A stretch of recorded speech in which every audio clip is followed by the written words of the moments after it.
Narasaraopet irrigation SE కార్యాలయంలో ఉద్యోగుల ఆందోళన. పల్నాడు జిల్లా ఎస్ఈ కృష్ణమోహన్, ఈఈ సుబ్బారావు ఇద్దరు వేధిస్తున్నారని ఉద్యోగుల ఆరోపణ.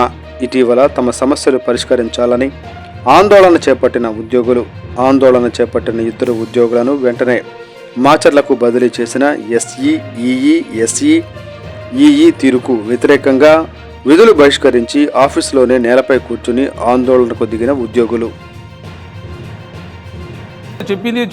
చెప్పక తడువే ఎగ్జిక్యూటివ్ ఇంజనీర్ వారైన గెజిటెడ్ ఆఫీసర్ గారు పరుష పదజాలంతో, అసలు దూషించని పదజాలంతో ఫోర్త్ క్లాస్ ఎంప్లాయీస్ అయిన మేము కూడా మాట్లాడలేని సంభాషణని ఆయన వాడుతూ, అంతమంది ఎగ్జిక్యూటివ్ ఇంజనీర్లు, డిప్యూటీ ఎగ్జిక్యూటివ్ ఇంజనీర్లు, అసిస్టెంట్ ఎగ్జిక్యూటివ్ ఇంజనీర్లు ఉన్నా కానీ గొంతులు కోస్తాం, పేకలు కోస్తాం, రక్తం తాగుతాం అనే పరుష పదజాలను వాడుతూ మా యొక్క వర్క్ ఛార్జ్ సిబ్బందిని భయభ్రాంతులకు గురి చేస్తూ వారి యొక్క పోకడ అలా ఉన్నది.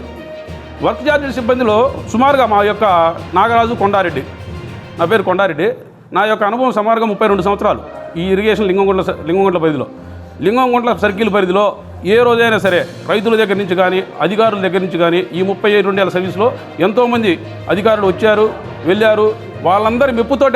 వాళ్ళందరి మెప్పుని మేము సంపాదించుకుంటూ ఎంతో రివార్డులు తీసుకుంటూ వాళ్ళ దగ్గర అధికారులు ఉన్నా లేకపోయినా అహోరేతులు కొద్దిపాటి సిబ్బందితోటి మేము ఈ వాటర్ రెగ్యులేషన్ కానీ ఏదైనా సక్రమంగా చేస్తున్న ఈ నేపథ్యంలో నిన్నగాక మొన్న, అంటే గత 3 నెలల క్రితం పూర్తి అదనపు బాధ్యతలు ఒకరు డ్రైనేజీ డిపార్ట్మెంట్ నుంచి, చీరాల డ్రైనేజ్ డిపార్ట్మెంట్ నుంచి వచ్చిన డివి సుబ్బారావు గారు ఎగ్జిక్యూటివ్ ఇంజనీర్ గారు, పులిచెంతల ప్రాజెక్ట్ నుంచి వచ్చిన జె విజయలక్ష్మి గారు గుంటూరు, వారు 3 నెలల క్రితం నుంచి వచ్చిన అదనపు బాధ్యతలు తీసుకొని వచ్చిన వారు వాళ్ళ చెప్పిన మాటలనే, వాళ్ళ చెప్పుడు మాటల్ని నమ్మి వాళ్ళు ఇచ్చిన రిపోర్ట్ నివేదిక ఆధారంగానే మమ్మల్ని ఓటీపై బదిలీ చేయడం జరిగింది.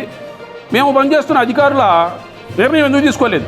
గత 30 సంవత్సరాల నుంచి పనిచేస్తున్నాం కదా, ఈ మూడు నెలల నుంచి వచ్చిన అధికారుల రిపోర్ట్ ఎందుకు తీసుకున్నారు? 30 సంవత్సరాల నుంచి వచ్చిన వాళ్ళ రిపోర్ట్ ఎందుకు తీసుకోలేదు? వీళ్ళదే ఎందుకు తీసుకున్నారు? కేవలం ఏమిటి? వీళ్ళు ఏమన్నా ఎక్కడి నుంచి వచ్చారు? వీళ్ళు అసలు ఎవరు? దేనికోసం వచ్చారు? 30 సంవత్సరాల చరిత్రలో ఇంతవరకు ఈ వర్క్ ఛార్జ్ సిబ్బందికి రాజకీయానికి ఇంతవరకు సంబంధమే లేదు, ఏ పార్టీతోడు సంబంధం లేదు. ఎప్పుడు కూడా మేము మా సమస్యల మీద, మా హక్కుల కోసమై మేము రాష్ట్ర సంఘం అందరం కలిసి సెక్రటరియట్లో కానీ ఈ ఈఎన్సీలో కానీ సి గారి వద్ద కానీ పోరాటం జరిపాము తప్పితే ఏ ఒక్క రాజకీయ నాయకులను కూడా కలిసిన దాఖలాలు కూడా లేవు. అటువంటి మమ్మల్ని ఒక భయభ్రాంతులు గురి చేస్తూ సంబంధిత శాసనసభ్యులైన మన నరసరావుపేట ఎమ్మెల్యే గారి వారి చేత ఆయన తప్పుదావ పట్టించి లోకల్ నాయకులతోటి చేరి ఇక్కడున్న ఈ ఆఫీసర్లు లెటర్ చేసుకొచ్చి అన్యాయంగా మమ్మల్ని బదిలీ చేయడంపై మేము తీవ్ర ఆందోళన వ్యక్తం చేస్తున్నాము. దానికి తోడు నిరసన తెలియజేస్తూ మా యొక్క ఉద్యోగస్తులు, నాయకులకే ఇలా జరిగితే మా పరిస్థితి ఏందని మిగతా సిబ్బంది కూడా భయభ్రాంతులు గురవుతున్నారు. దీనికి ప్రత్యేకంగా ఎంక్వైరీ చేయించి ఈ యొక్క న్యాయం చర్య తీసుకోవాల్సిందిగా సభాముఖంగా, మీడియా ముఖంగా తెలియపరుచుకుంటున్నాం.